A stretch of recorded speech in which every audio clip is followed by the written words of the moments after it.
Welcome back, everyone. You're watching We Heart Therapy, the special series EFT Talk. I'm your host, Dr. Anabelle Bugatti, licensed marriage and family therapist and certified EFT therapist, and hopefully soon certified EFT supervisor. Yes. And we're going to welcome back to our show Dr. Scott Woolley. He is one of our beloved EFT trainers. He is also our affairs specialist. And he's a professor at Alliant International University in San Diego. And he also is one of the co-founders of Try EFT. Yes. Mm-hmm. And if you haven't seen some of his wonderful workshops or attended those, he'll give you more information at the end. But we're going to talk today about stage 2. And we're really going to unpack it a little bit more. I've sort of been on this journey where some things about stage 2 clicked into place as I'm working towards being better in my work as an EFT therapist and cleaning up within my own work the difference between stage 1 and stage 2. And as I'm coming to supervise some EFT therapists, I'm seeing where they're coming away from some of the trainings with some similar ideas that aren't necessarily, I guess, on target, or they're missing the same boat that I was missing. So we're going to talk about that and unpack it a little bit more. And this sort of came to me at our last externship where Scott was talking about stage 2. And, you know, I know you guys constantly upgrade your material, and just something clicked into place. And I had kind of been coming up against this space where I knew I needed to go deeper. I knew there was something I was missing, I wasn't getting, and I just couldn't figure out what I couldn't figure out. And then it clicked into place, thanks to Scott. So we're going to talk about that. One of the things that I hear supervisees talk about, and this was a mistake that I was doing when they were working on their certification tapes, was, well, I'm going really deep. Is that stage 2? So not quite. But I also notice part of that is a lot of us, myself included, are guilty of going too deep too early or too fast. So when we were doing a stage 3, we'd actually be doing, or a step 3, we'd actually be doing a step 5. And so we'd cover a lot of really in-depth material in stage 1 that we should have or should be maybe saving till stage 2. And then I was getting to stage 2 and saying, well, we kind of already covered this, so what do I do now? I don't, you know, and I realized I didn't quite understand when, you know, the model says restructuring the bond, and we want to help deepen the bond and create secure attachment. I had sort of like a very generalized view of what that meant, and I didn't quite get, you know, what bonding was about according to the model. And Sue says it several times about reaching and relying on each other for their emotional needs. And that's the part that I was missing. Is I thought, well, you know, you're in touch with, yes, if I want comfort, if I want a hug, if I want sex, whatever, I can now go to my spouse, whereas I couldn't before. But that's not quite deep enough. I'll ask my couples now, you know, do you know what you need to feel loved, to feel accepted, whatever correlates to their attachment need? And are you able now to turn to your spouse and seek that and see them as a solution? And a lot of my clients were saying, well, you know, whatever happens to me at work or something outside the relationship, it's not about my partner, so I don't need to come to them and talk to them about. But remember the safe haven, secure base. And of course, if I'm at work and it's really pressing on something very deep and personal about maybe who I see myself to be, maybe feeling unworthy or inadequate at work, absolutely that can trickle into the marriage. And, you know, if my partner or my spouse is a source of soothing and comfort, then I can turn back to them and say, you know, I'm really struggling with this feeling at work. Can you help me? Can you comfort me? Can you remind me that I am loved? You know, and that's tremendous. Exactly. I wasn't doing that before. So that was really big. And I realized before, my couples used to re-escalate because I wasn't doing a solid enough stage 1. Now I'm finding that some of my couples, our work, even after we've sort of graduated, are coming back and re-escalating because we haven't done a solid stage 2. And you really need both parts for everything to hold and stick. Absolutely. Some couples will come in and their attachment dilemmas are more obvious around like, well, if the withdrawer would engage, then I would be soft, and I would get what I need. But it's not always so black and white for some of our couples. But I've noticed if they'll come back, if they don't know how to reach and bond with each other, that same place is going to come back up. And whatever created the cycle in stage 1 is going to end up taking effect again, because the point is they're not bonding, and that's what solidifies the work at the end of the day, right after we get through the cycle work. So I also didn't really get why attachment injury repair was in stage 2. I mean, I had of course been told it's not going to hold in stage 1, but I didn't really connect why. I didn't really connect why we need to engage the withdrawer. Yes, I understood theoretically, well, you want the withdrawer to be engaged so the pursuer can reach, and they're there, and I really didn't get a tangible sense of what that meant. So these are just some various facets that we're going to talk about. And first, let's talk about the difference between step 3 and step 5, because a lot of us are guilty of doing a step 5 in step 3. Okay. Right. Well, I think there's a couple of differences. One is that step 5 is deeper. Okay. And with step 5, you're working on at least 2 different ways of connecting. Okay. One thing you're doing on a step 5, it's the most intrapsychic of all the steps. You are working on getting people to connect with disowned aspects of self, disowned attachment needs and longings. Okay, so in step 3, you're typically going for primary emotions, accessing those primary emotions, getting them to start sharing in the tango, those primary emotions. But in step 5, we're going much deeper, and we're getting people to really own their attachment needs. Yes. So let's pause right there, because this is important. Because when I heard disowned aspects of self, when we're learning the model, that still, it swam around in my head, but I couldn't experientially grasp onto how complex that is. And part of how it clicked into place between step 3 and step 5 during our last externship was, I think Becca was working with Dr. Rebecca Jorgensen, one of our other trainers. She was working with a couple, and we were in stage 1, and some shame parts came out, some view of self as I'm inadequate, I'm unworthy. And instead of, the old me, before I figured this out, would have gone down that rabbit hole and said, hey, that's really important, let's pull that out. And that's really a step 5 piece, is that disowned aspect of self, part of that, and the needs. I would have gone and tried to work with that in later stage 1. And what Becca did was she touched it, right? I see this coming up, but then she just bounced it back into the cycle and said, how does this interact? How does this play out? Instead of going right to the shame piece and working and pulling out, what comes up for you around this feeling, that would have been a step 5. And that was really significant for me. And it reminded me of something I heard from Sharon Chapcutt. She's one of the trainers in Seattle, and she did a training for supervisors. And she talked about when you're in stage 1, you're sort of getting the lay of the land, and how a lot of us will go too deep too fast. She says, you're going into your couple's private space, like you're being invited into their home. And doing a step 5 would be like going from the front door to their lingerie drawer, right? That's like their really important space.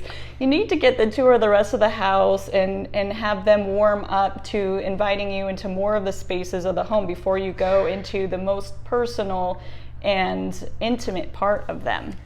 And you have to have the safety that comes through de-escalation. Yes. Okay, because if the couple's going to escalate and you're going into the most deep, intimate aspects of self, they can get really, really hurt. Yeah, and sort of what I've kind of figured out, and tell me, Scott, if you feel like this is off, but I sort of figured out that out of the ARE, the accessibility, responsiveness, and engagement, I feel like, I feel that stage 1 is sort of really working on establishing that emotional presence so that we can tolerate hearing our partner's pain, we can tolerate our own pain. And we have to be able to build some tolerance there, even in these small fights, these escalations about the dishwasher or whatever, in order for us to go deeper in stage 2 and hear about some deep wounds that we had, some ways that we might have hurt our partner. Right. And if you can't stay present with that, you're not going to be able to engage on a deeper level. You're not going to be able to engage on a deeper level, that's right. And you're also going to have a harder time accessing really wounded parts of people, particularly with trauma survivors. Because one of the ways of coping with trauma is to figure out fundamentally, for example, with child abuse, one of the ways of dealing with child abuse is to cut yourself off from that pain. Because you've got to go to school the next day. You've got to keep functioning, right? And so you disown your feelings, your pain, the confusion that comes with child abuse, for example. And it's like detachment. You detach from it. That's exactly right. And sometimes that kind of becomes frozen in time. Yes. Right? And when you've got trauma particularly, okay, but with all the people to some degree, but when you've got trauma particularly, you go deep and try and not just try, but access those pains, and particularly the attachment longings that are driving it. The need for safety. How could my mother have done this? How could my father have done this? Right? How could my older brother, who I trusted, have done this to me? Right? Yes. And more importantly, the need to feel loved, to feel safe, to feel valued, to feel precious, to feel important. Yeah. And to feel wanted and needed and valuable. All those fundamental needs. Oftentimes, people will compartmentalize, and those parts don't feel that way. And they don't even know they have those needs, because sometimes those parts become very angry and hostile, and there's these internal wars that happen.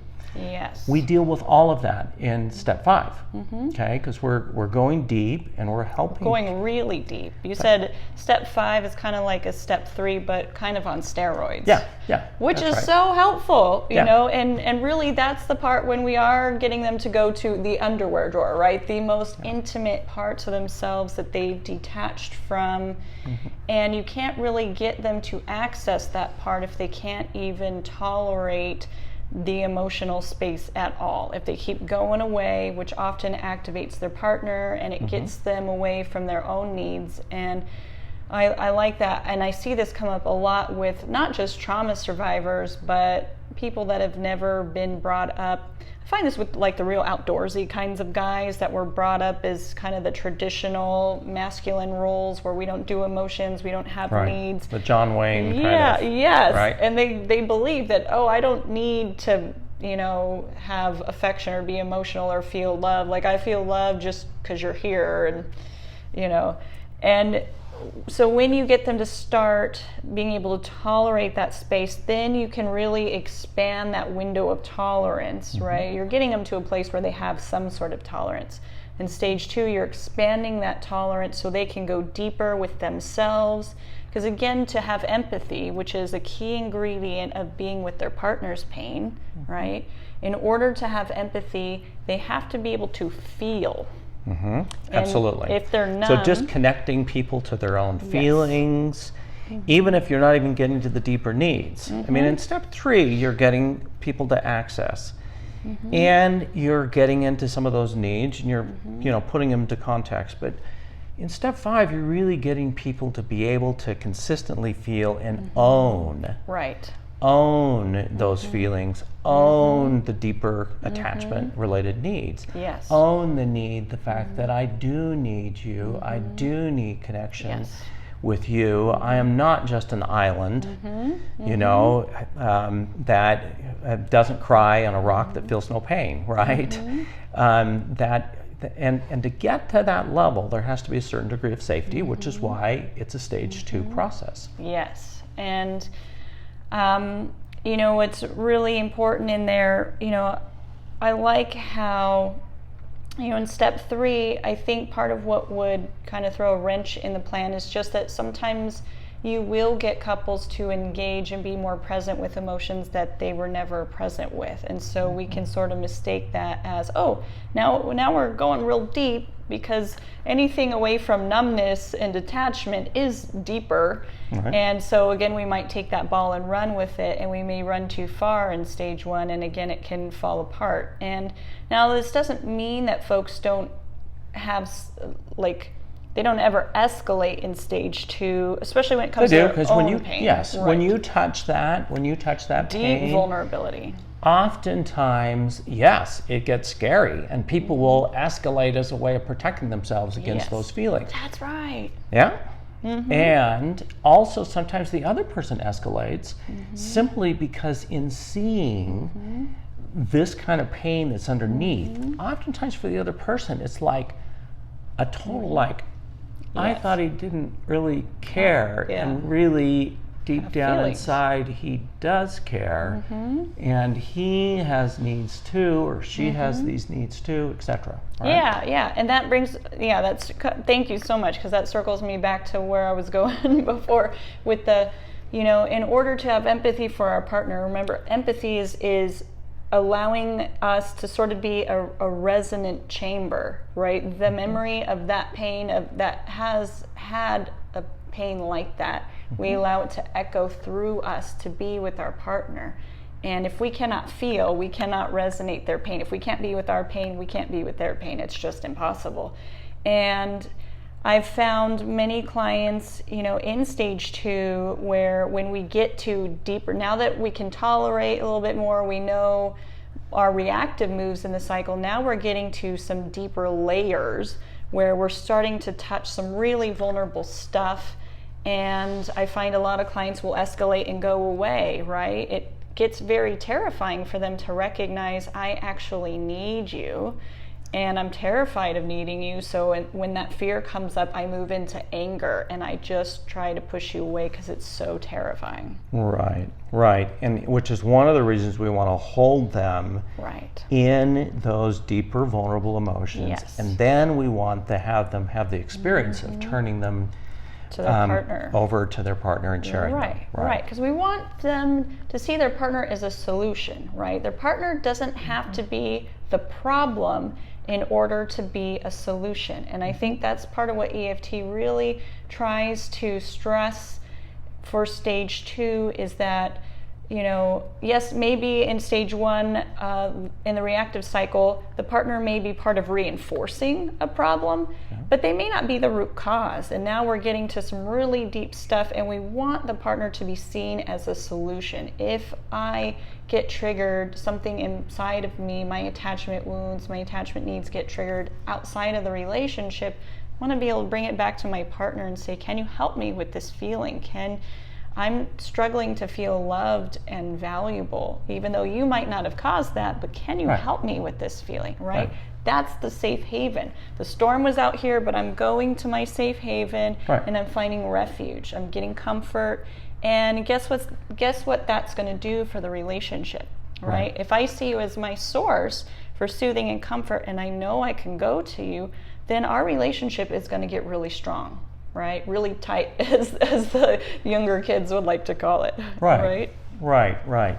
Rather than turning to numbing out, or to alcohol, or to porn, or to drugs, or to all sorts of gambling, all sorts of other kinds of ways of kind of distancing ourselves from our pain. Yes. Right, and getting excitement. We're working on getting people to recognize what their real needs are, and turn to their partner Yeah. for those needs. And this is where I think stage 2 can really take some deep time, is because depending on, if there's trauma involved, particularly with trauma clients, I've found that stage 2, you're really, now that you're getting to the deeper stuff, that's when you're really applying this, expanding the window of tolerance, because you want them to be able to stay in those depths, to stay there long enough to identify what they need and to own it. Yeah. And some of the language I've used with my clients will be, to own, because they get caught in judgment. It's, I'm needy, I'm ridiculous that I need this, I shouldn't need that. And I help them to own that need and just honor it. I say, when you move away from it, how does that need get met? And they're like, oh, well, it doesn't. So let's honor that place, because it's so important, right? To help see yourself first, right? See me as a person who has needs and is worthy of having those needs. And then I can even look at my partner and say, they can see me as a person with needs, and I don't feel judgment, and I can go to them and be open and honest about it, and I can own that need to them, right? Oh, no, exactly. And it's almost like saying, gosh, I feel so bad that I need food, that that I have the need for food and oxygen. I shouldn't do that. If I were really, really strong, I wouldn't need food. I wouldn't need oxygen. I wouldn't need water. And of course, people don't think about it that way. That's right. People don't think about it that way at all. I do a lot of validating and say, well, okay, so if you feel more needy, that's because you've been starving. You've been starving for a long, long, long time. And now what's happening is that you do need, and it's not always going to be this way. Okay? That's right. When you get enough food and oxygen and water, then you're not going to feel so needy. You're going to end up feeling full at some point. Yeah. But that doesn't mean that you won't need ongoing, because we all do. That's right. And I've found some, along those lines, some clients will say that, they sort of find the idea of needing their partner as a threat to independence, right? Somehow that means I can't do it on my own.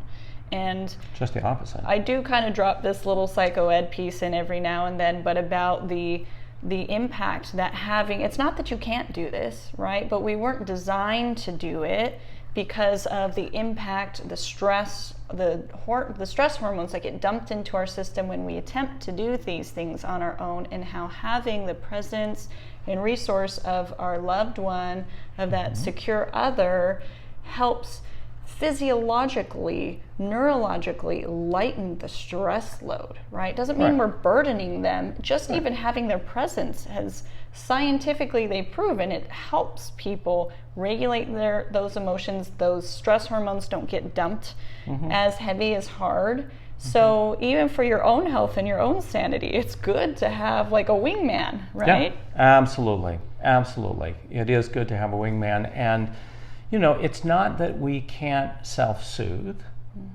okay?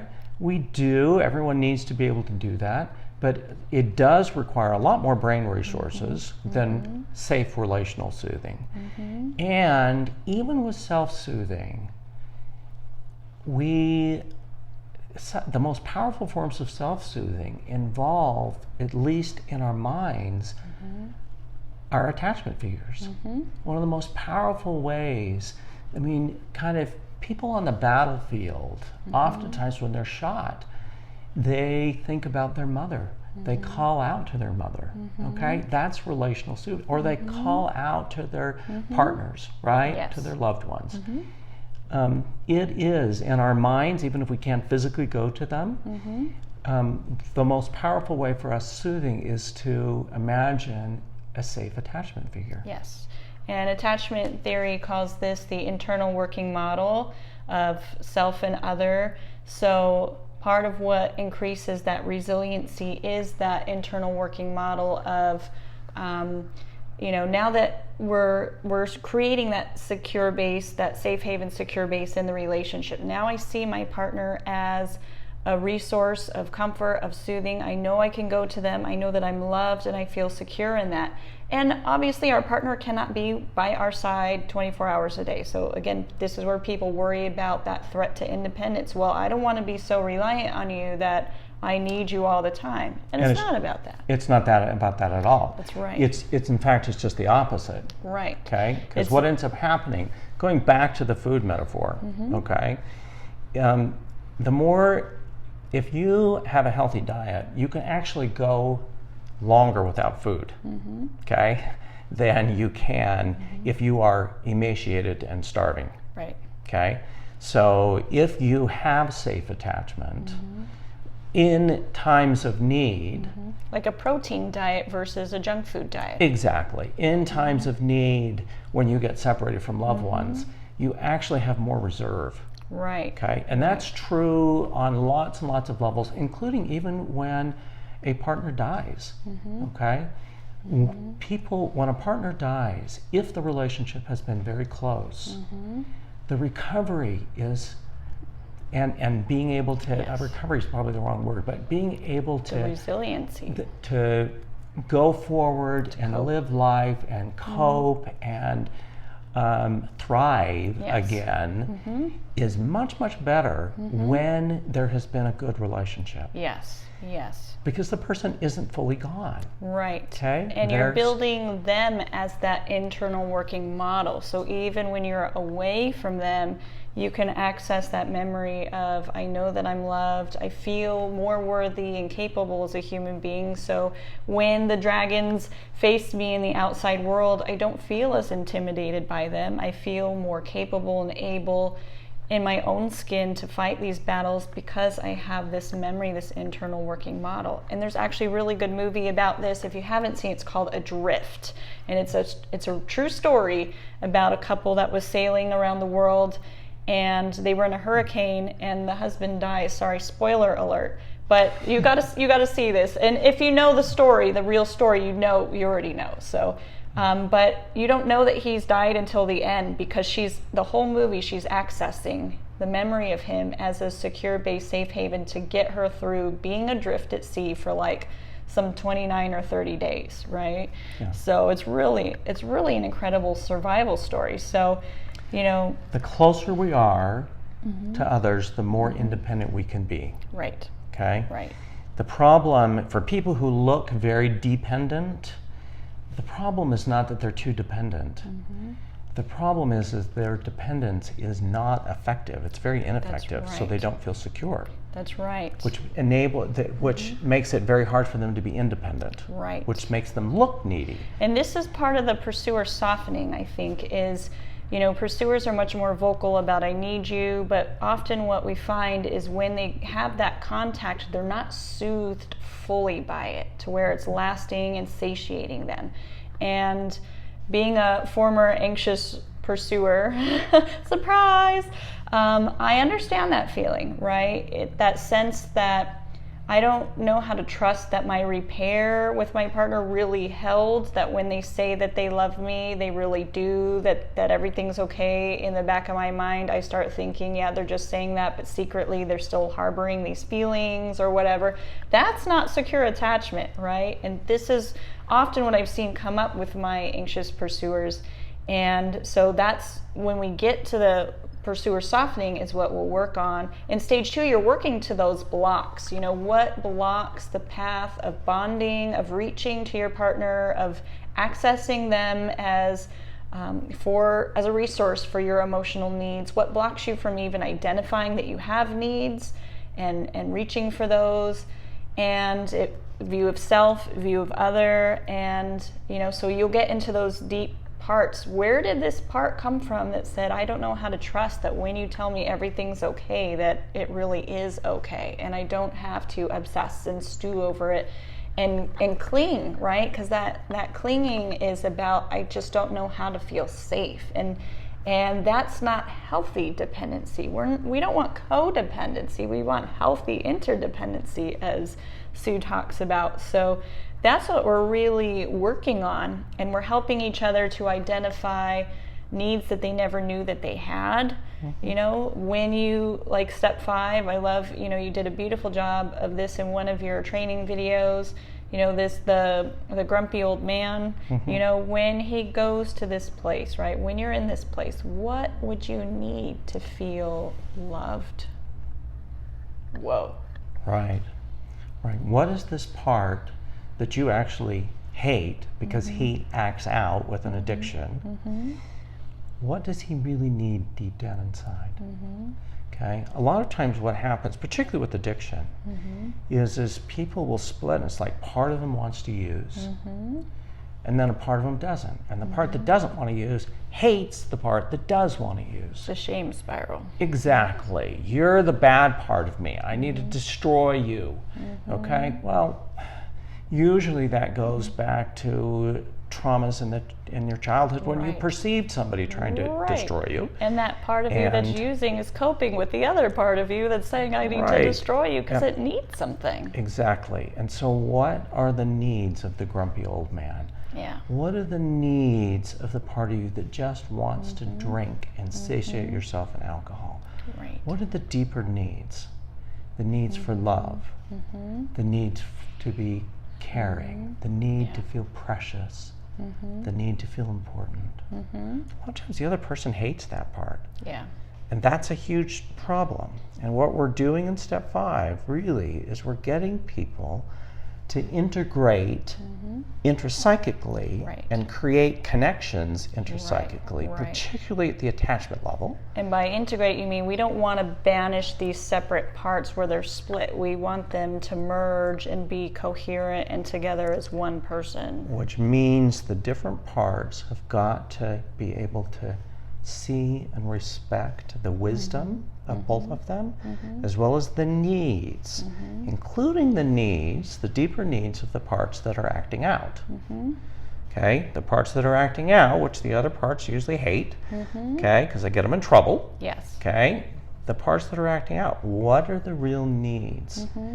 Getting down to the attachment needs there, and they are attachment needs. Yes. Okay. And starting to acknowledge those. It's like almost like a step 5 and step 6 intrapsychically. Yeah. Is very powerful, very helpful, and then getting people to then turn, so you're creating connections inside intrapsychically, and then you're getting people to turn to their partner and connect with their partner. So you're creating connections interpersonally. Right. You're doing both. Right. And a lot of these folks that I found that don't need anyone, not only are they not going real deep with their partner, but they also don't have a lot of deep friendships. And they're very socially isolated, even though they may be around a lot of people in a superficial way. Yeah. And the only way they know how to be safe is to be by themselves, or to cut off a part of themselves. They, you know, again, they can be a salesman, they can do all sorts of different things. They can be extroverted, they can be introverted. But it's cutting off their deeper needs, their longings, their vulnerabilities. And I find that in there's a lot of the people that think I don't need others, I don't need, it's that, you know, it's better to, I call it the reverse life insurance policy. It's better to not need it if you can't have it than to need it and not have it. That's what they think. Yes. That's what they think, and it's a problem. The reverse life insurance policy, right? Because that rejection, that abandonment is too painful. And I love how you'd said before in other trainings that being alone is not a need, right? Again, we're not wired that way, but it is a coping strategy. Right. It's a way to down-regulate, and it's a way to feel safe. It's a strategy. Yes. And we all, at times, may use being alone as a way of down-regulating. It's a strategy. It's like exercise. Exercise can be very helpful, right?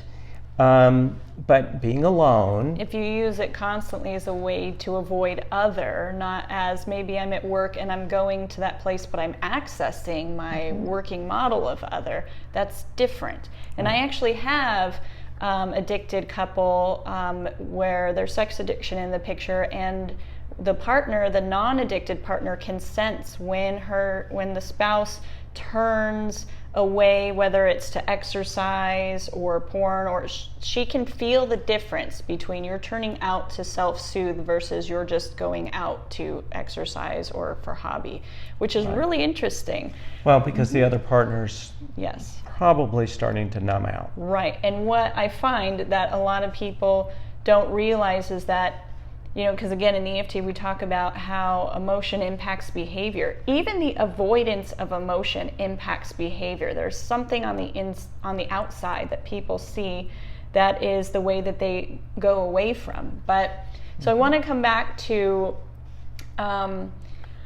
back into stage 2. So we're working on accessing those deeper parts of self, the needs. And if you're doing a really good solid stage 1, step 4, you're going to already have an idea of what those underlying attachment needs, the unmet attachment needs are, and you're going to be able to access those and work with those more deeply in this part, which is beautiful. But I also figured out part of why attachment injury repair is stage 2, right? Because again, if I cannot tolerate my pain, if I can't empathize with my partner, if I can't engage more deeply, then I'm not going to be at the level that's deep enough that's required to help heal these wounds, right? Because when we talk about affairs or whatever attachment injury is, we have to be able to engage with the deeper part of ourself and not blame it on, oh, this person just came on to me, right? Well, something inside of you did not put that wall up, right? But they have to engage with maybe what was I missing, what was I needing, that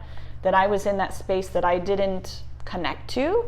But I also have to, and I have to own that part, but I also have to be able to sit with my partner's pain and not get hijacked into deep shame and go away, right? And you said some very beautiful things about 2 ingredients about affairs, which I think really is helpful for any kind of attachment injury, is to have a clear narrative as to why this happened. Yeah. And you can't get this in stage 1 because knowing the behavior and stopping the behavior is not enough. That's the wrong level, right? And this is often, if this is a withdrawer who stepped out, the pursuer wants to know the emotional inner workings that drove their partner to make this decision. And if they cannot engage, if the withdrawer is not engaged, they're not going to be able to own their emotional inner workings that put them in that space. And that's what they really need to know. Because if I don't know what emotionally got you there, how do I know that it's never going to happen again? And how will you know? Because you didn't identify that space. Right. So let me just back up a little bit, okay? Because attachment injury repair usually kind of starts in stage 1, particularly as not always, but usually, as the injured partner begins to process the injury, the pain of the injury, and we help them connect it to the attachment, needs, longings, and the relationship, right? And what you're talking about, though, is in stage 2, and you're dead on right. It has to really get the repair to happen, you have to be able to do the deeper stage 2 work. And part of that does involve understanding why it happened. Now, not all injuries is that the case for. Right. Okay? There's injuries that come because of the perception of that there's misunderstandings that cause injuries, etc. But when you look at behaviors such as affairs, okay, such as major violations, boundary violations, gambling, those kinds of things that can cause major attachment injuries, you do have to have some assurance that it's not going to happen again. Okay, you can do all the empathizing in the world, but if you don't have the assurance that is going to, if your partner has deep remorse that you are hurt, that helps, okay? But if your partner doesn't know why he or she did it, if your partner doesn't have any idea why it's not going to happen again, if there's no kind of coherent plan in place, it's very hard to let go and really forgive. It's hard to risk being close again. Right. Okay? It's hard to be able to trust the person comes close to you because the person may go out and have another affair. Right, and part of that healing in stage 2 is being able to take that risk, right? Being able to let trust in, which you're not going to be able to do in stage 1, right? That's right. In stage 1, you're putting the attachment injury, if that's why they came to therapy, into the cycle, right? And I love how Lori Brubaker might say something like, we're going to track how you guys get stuck not being able to repair this at home. And then you build that groundwork so you can have some, I get why they call it scaffolding now. You have that solid frame that now you can build the layers on, and it's got something to stand on so that when you get there, it doesn't crumble and fall beneath you. And part of the step 6 is the see and accept, right? Is if my partner's inner world is a huge mystery to me, it's going to be hard for me to see and accept where they were at in that place and what was happening for them. And it's also going to be harder for me to trust if I don't feel my partner is opening up and sharing their internal working functions, right? What's going on inside of them. It's going to still feel like a mystery, and that's part of why it gets so scary to take that risk. Is if my partner's inner world is a mystery to me, how do I really know it's not going to happen again? But if my partner is engaging and coming to me and sharing, oh, I'm feeling inadequate, or whatever, they're getting to those inner self and they're sharing it, it's not going to feel so mysterious or scary. Right? Exactly.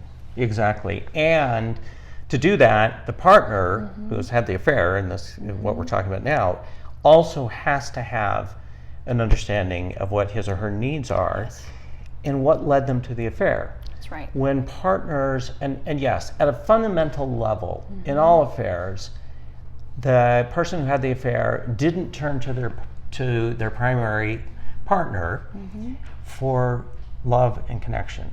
They didn't do that, right? But the question is, what were the deeper needs that they weren't reaching to their partner for? Yeah. And did they have even any awareness of them? I remember working with one man who had many affairs, okay? And he said, and asking about why he did, he said, I guess I'm just selfish. I guess I'm just selfish. I always knew it was wrong and I did it anyway. What's the problem with that? Yeah, that doesn't really get to the deeper part. So what about what happens next time you're selfish?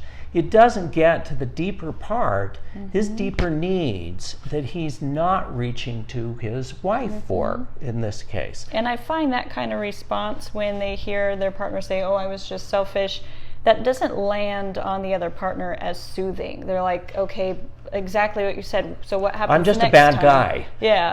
Okay. That so just next doesn't time help you're things. selfish, you're going to do this, or right? I'm a bad guy. I mean, that's isn't. Right. When people can go down and say, I was in immense pain, I numbed myself out, I didn't even know how to feel the pain, I certainly didn't know how to reach out to you. Instead, the numbness got intolerable. Doing the forbidden at least gave me a break from it. And I had to cut myself off from my love for you to do it. I had to split myself into parts in order to have both the excitement and even shame that comes from having the affair, so that I don't have to feel the pain and numbness that I am dying from. Right. Okay, that's a much more detailed understanding. And then when people can say, instead of numbing out, I'm working on gaining an understanding of what I really need. Do I need to feel loved? Do I need to feel I'm hurting? I'm feeling like I'm not enough. And then turning to my partner and saying, it's coming again, those demons from my past are coming. I feel like I'm not enough. I'm terrified that I'm gonna fail. Can you come and hold me? Can you come and be with me? Right. That is the antidote. That is what helps prevent the next affair, right? Because they're owning the part of themselves that had a need that was in pain, which they can't get to in stage 1. It's you just can't they get can't there. get to it. Yep. And often still in early stage 2, before you get to this part, they'll be part of the disowning or detaching is blaming their partner, blaming the other person for, well, you weren't there for me, or you yelled at me too much, or you did this, or you did that, right? It's focusing on other behavior rather than our own, and owning what was happening for us, which is a huge part of stage 2. Yeah. Whether, first it starts with the withdrawer, because again, the pursuer now, they're usually pretty in touch, but we want them to risk as well and be able to own their own needs, instead of, again, looking at the withdrawer and saying, well, if you would just be there for me. I find this a lot with the pursuers. If you would just come ask me, and then I don't have to actually say that I need you. It takes all the vulnerability and the risk out. If you would just come to me and know that, read my mind and know that I need something. Right. So, we want them to focus on their own feelings, their own needs, rather than focus on their partner. And before we wrap up, I want to talk about step 6, because you said something that was really important about seeing and accepting, that I thought was really good, because I do find that sometimes you mentioned obviously if they're having a need, you don't want them to wait till their partner's running out the door and then but by the way, I really need you right now, and then it feels like an injury because they just abandoned you. So can you tell us a little bit more about that part of the see and accept? Right. Okay. So in many ways, in stage 2 in general, we usually talk about step 6 as the other partner sees and accepts what was just owned and shared, right? So in step 5, one partner owns and shares. In step 6, the other person sees and accepts. Step 7, then the pursuer typically is going to ask for their needs to be met, and the other person responds. In order to ask for your needs to be met, you do have to see and accept the other person. You have to see where the other person is. Right. So if somebody is feeling deeply lonely or insecure or is struggling with their something in their life, okay? Asking their partner for comfort and for some processing time to be heard right as their partner is leaving the house to go off to a critically important board meeting they're running. Right. Of course, doesn't work. So you're really talking about attunement. I'm talking about attunement. That's exactly right. You have to attune not only to your own needs, but you have to attune to the needs of your partner. In step 7, if you're going to be able to ask for your needs to be met, you've got to be able to see where your partner is. Right. Right? In general, and this is just, in general, that has to happen. Right. But it doesn't mean that if we see that our partner isn't maybe available at that second, that we just put it away and never come back to it. Hey, after you get home tonight, after we're both home, I wonder, could we have some connection time? Right? Yeah. And then tuning in and seeing where the other person, sometimes just asking where the other, are you in a place where we can go deep? Okay? Yeah. I've got a couple that will use that language. Yeah. Are you in a place where we can go deep? That's beautiful. Yeah, it is, because you're checking out where the other person is. Yeah. And they've got enough kind of love and security in their relationship. If the other person says, I am fried, I mean, if this is a real emergency, I'm sure I can pull it together, but there's not much of me left.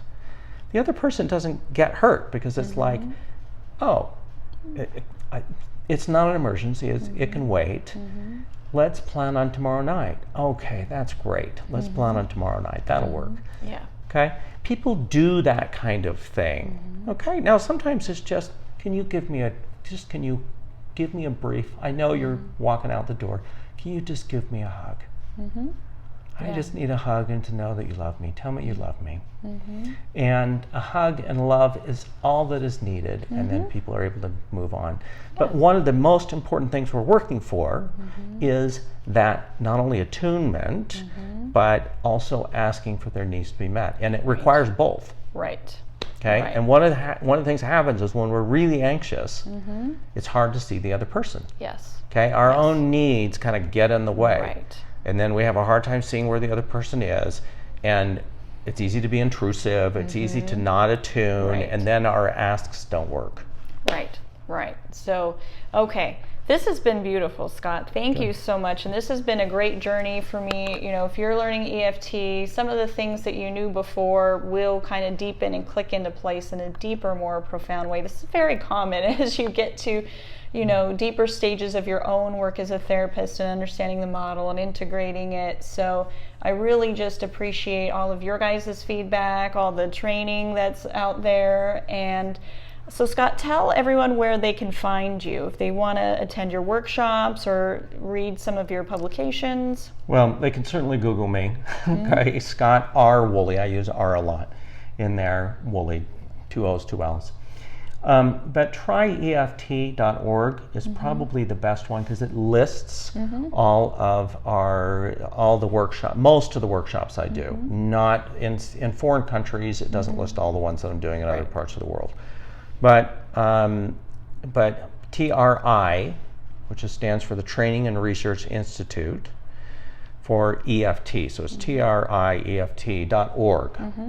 And that's affiliated with Alliance International University, and it is, you can find lots of trainings there, particularly in the Western United States, and we do end up doing some in other countries that TriEFT sponsors, and then we also do ones that other organizations are sponsoring in other parts of the world. And do you have a personal website? drscottwoolley.com.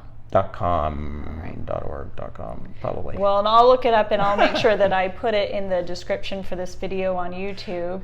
And guys, thank you so much for staying tuned. There are more videos that are coming, including a special edition video that is going to be released. So make sure you check that out if you haven't. And check out wehearttherapy.com if you want more resources and more information, and isef.com. Make sure that you check them out for more information on training. Thank you again, guys. Make sure that you stay tuned because more episodes are on the way.